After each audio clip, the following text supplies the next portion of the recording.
जो आप बैठे हैं, राधा धाम का दर्शन कर रहे हैं, राधा धाम, एक कृपा से। महारानी जी की अत्यंत कृपा, इसलिए कहते हैं कुछ ऐसा मत करो जिससे कृपा में बाधा हो जाए।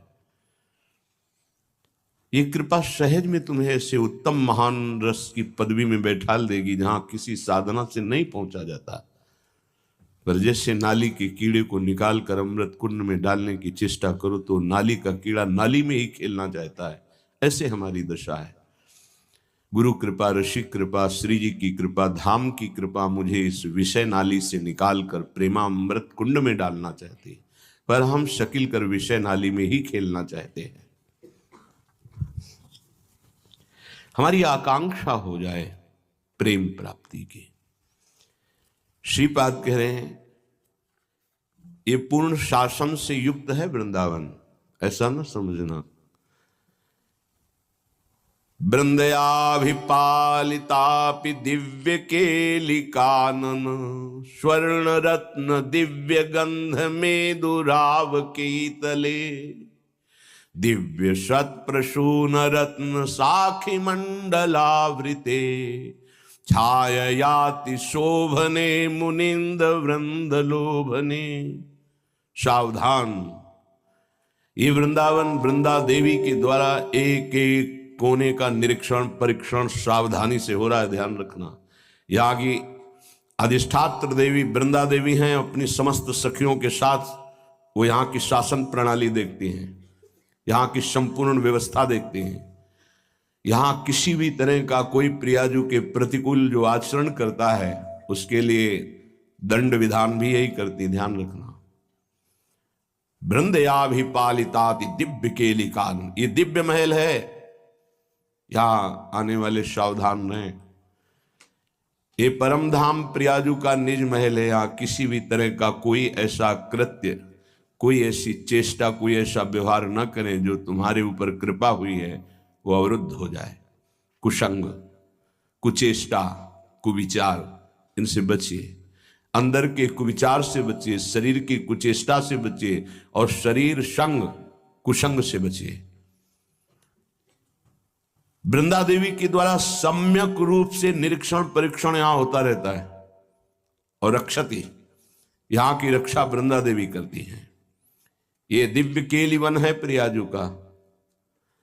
यहां आना, यहां एक दिन वास कर जाना बहुत मंगलमय, न जाने कितने पापों का नाश होता है, पर यहां आकर पापाचरण करना बहुत घाटे पे हो जाओगे, इसलिए बहुत सावधान। यहां नाम जप करो, लीला गायन करो, सत्संग सुनो, परिक्रमा लगाओ, दर्शन करो, उचित भोजन पालो, उपवास करो, कष्ट सहो, बड़ा मंगल होगा। बाहर से आए हो, लाभ लो। यहां कोई व्यसन मत करो, बीड़ी सिगरेट आदि आदि आदि। ये धाम है, ये तो खूब संसार में नारकी गतियों वाले आचरण करते रहे। धाम आए हो तो बहुत सावधान। 1 दिन 2 दिन 4 दिन, जितने दिन आप वास करो, परम पवित्र एक त्यागी पुरुष की तरह आपका यहाँ का वास हो तो आप देखोगे आप बहुत कमाई करके वापस लौटोगे। अगर कहीं वास मिला है तो होश में हो जाओ। कृपा की अवहेलना मत करो, बार बार कह रहे हैं,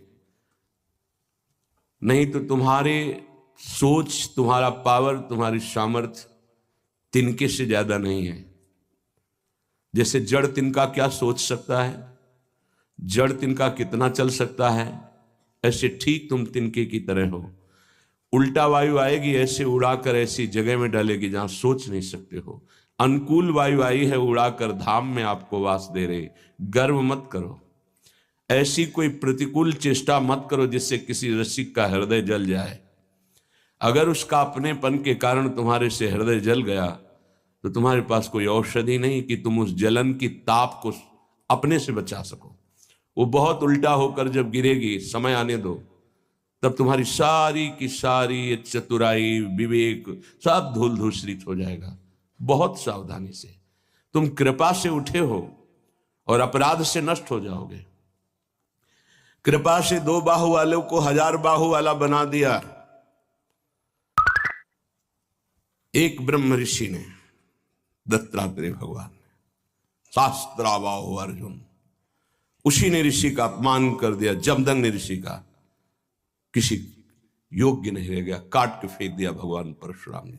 एक ऋषि के सानिध्य से 88,000 वर्ष तक जवान रहकर समस्त सिद्धियों का स्वामी और समस्त भोगों का भोक्ता और कृपा के विपरीत आचरण कर बैठा, नष्ट हो गया, वंश ही नहीं रहा, मिट्टी में मिला दिया। वही भगवान परशुराम के रूप में अवतरित होकर जो दत्तात्रेय के रूप में कृपा की, वही उसका विनाश कर दिया। धैर्यपूर्वक सोच समझ के एक एक कदम भगवत कृपा से तुम्हारा मंगलमय यात्रा हुई। अभिमान मत करो। कितने तुम्हारे पास पैसे हैं, कितना तुम्हारे पास व्यवहार है, कितना तुम बुद्धि रखते हो, कुछ नहीं रखते हो। बड़े बड़े ज्ञानियों के चित्त का अपहरण करके धूल दूषित कर दे भगवान की माया, तुम क्या चीज हो। गर्व छोड़ो, दैन्यता धारण करो, धैर्य से चलो। सत्संग में इसलिए तुम्हें सुनना अच्छा नहीं लगेगा क्योंकि तुमसे अपराध बन रहे हैं, मनमानी आचरण हो रहे हैं, इसलिए अच्छा नहीं लगेगा। लेकिन ये अच्छा ना लगना और कुछ अच्छा लगना तुम्हारे लिए बहुत बुरा हो रहा है। बिल्कुल पक्का समझ लीजिए, हम रहें या ना रहें, हमारे वचन रहेंगे। इनको नोट कर लो और जीवन में देख लेना। इसलिए सावधान।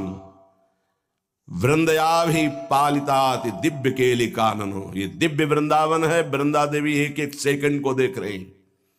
तुमने नहीं वर्ण किया वृंदावन का, ना गुरुदेव का, तुमको वर्ण कराया गया है। उनके द्वारा दिए गए संबंध और उनके द्वारा दिए गए कृपा को ये तुम अपनी बुद्धि के द्वारा अवहेलना करते हो तो ये किसी रसिक का अपराध नहीं, ये सीधे इष्ट का अपराध है। और वो इष्ट का अपराध तुम झेल पाओ, इतने सामर्थ्यशाली नहीं हो। इसलिए सावधान। ये तुम्हारे मंगल के लिए कह रहे हैं। जिनकी बुद्धि में इस कृपा की अवहेलना करने की बात है, छोड़ दो, अभी समय है, सुधर जाओ। जो शब्द कह रहे हैं सुधर जाओ, नहीं जब सुधारना शुरू करेगी दैवी शक्ति तो तुम्हारी सामर्थ्य नहीं कि तुम सुधर पाओ, फैल जाओगे, बटोरने लायक नहीं रहोगे। इंद्रियां, मन ये ऐसे फैल जाएंगे कि तुम्हारी सामर्थ्य के बाहर का विषय है। समझो, संत गुरुदेव रसिक संग वृंदावन की कृपा से मिलता है और ये एक काम करते हैं, तुम्हारी इंद्री, मन, वृत्ति सबको समेट करके प्रभु के चरणों में समर्पित कर देते हैं कि निहाल हो जाओ, कृतकृत्य हो जाओ, मंगल हो जाए। नहीं, जीव अपनी ही स्वभाव और वृत्ति का प्रयोग करता है। यदि गुरु कृपा से स्वभाव नहीं बदला फिर क्या। बहुत मलिनताएं हैं, बहुत मलिनताएं। एक एक सेकंड तुम्हारा कोई देख रहा है। यहां ये धाम है, हर समय यहां सहचरियों की सुरक्षा है।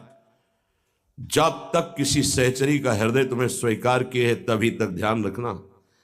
आप ये मत सोचना कि आप सुखपूर्वक जीवन व्यतीत कर रहे हैं। नहीं, सुखपूर्वक जिसे तुम देखते हो वो पापी भी कर रहे हैं। लेकिन समय, अब की जो फसल बोई है तुमने, वो फसल जब अपना रंग लाएगी तब तुम सही भी होगे तो भी नहीं बच पाओगे। हमारी बात को बहुत गंभीरता से समझना। तब तुम सही भी होगे, दैन्य भी होगे, तब नहीं बच पाओगे क्योंकि फसल तैयार हो गई। एक एक सेकंड तुम्हारे को कोई देख रहा है, तुम्हारी हरकतों को देख रहा है, तुम्हारी चेष्टा को देख रहा है। सत्यनारायण की कथा सब कोई गांव में सुनता होगा। उसमें कथा में आता है भगवान की कृपा से बड़ा उनका धन व्यापार बढ़ा। नाव में सब व्यापार की सामग्री और अर्थ आदि लिए हुए थे। भगवान संत के वेश में गए।